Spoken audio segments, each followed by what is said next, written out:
L'oral des BTS, Management commercial opérationnel, BTS, Négociation et digitalisation de la relation client.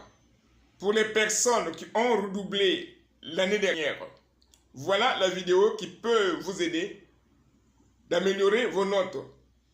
Alors, au niveau du BTS, Management commercial opérationnel, vous avez deux disciplines dans lesquelles il faut faire les fiches. Développement de la relation client et vente conseil, qu'on appelle DRCVC, et analyse et dynamisation de l'offre commerciale. Là également, vous avez des fiches à faire.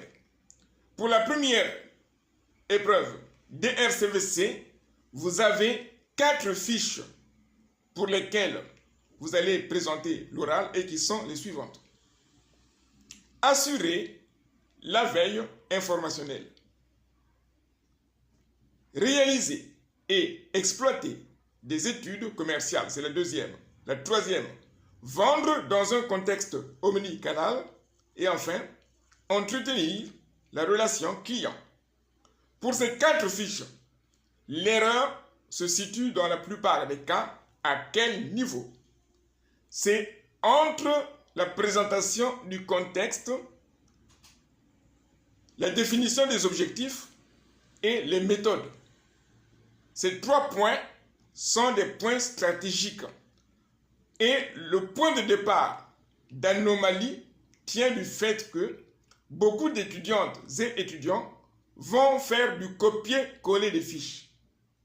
Mais si vous faites du copier-coller des fiches et vous ne tenez pas compte du secteur d'activité dans laquelle se situe l'entreprise à partir de laquelle la fiche ou les fiches ont été faites, cela devient déjà un point de défaut de pertinence entre les méthodes qui ont été réalisées dans cette entreprise et ce que vous faites dans une entreprise qui n'appartient pas au même secteur d'activité.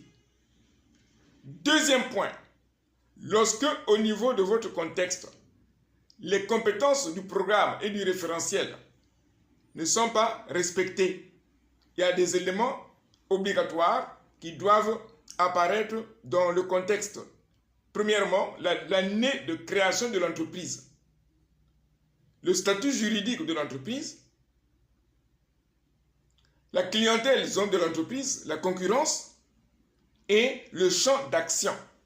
Lorsque ces éléments n'apparaissent pas ou certains de ces éléments ne figurent pas, j'ai oublié un point, les ressources.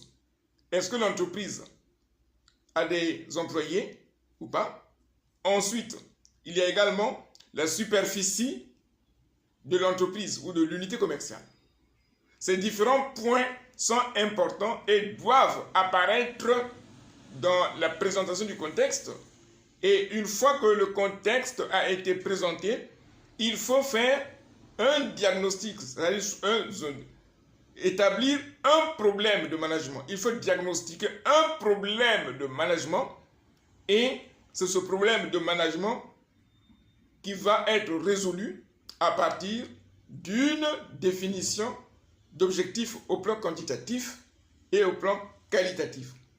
Or, dans la plupart des fiches que moi je reçois, les étudiantes et étudiants disent, après un échange avec le patron, j'ai décidé d'augmenter les objectifs quantitatifs à 5% et les objectifs qualitatifs à 2%.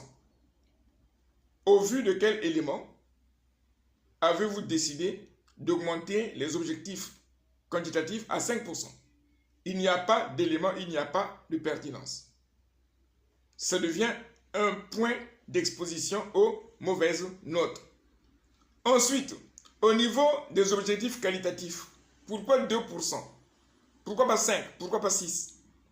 Il n'y a pas de cohérence et il n'y a pas de logique à la lecture du contexte et des objectifs. Et pire encore, certaines étudiantes et étudiants, après la présentation des objectifs, ils passent ou elles passent directement à la méthode sont pourtant vérifiés. Est-ce qu'il y a une relation entre le contexte et les objectifs? Quel est le problème de management qui a justifié la définition de ces objectifs? Quelle est la taille de l'entreprise? Mais lorsque ces éléments n'apparaissent pas, le jury qui va vous noter a une grille d'évaluation que le rectorat de l'académie lui a communiquée. Donc, au vu de cette grille d'évaluation, lorsque votre dossier ne correspond pas aux compétences attendues, le jury vous note en dessous de la moyenne et la conséquence, c'est le redoublement. Si vous avez des questions, n'hésitez pas à les poser dans les commentaires.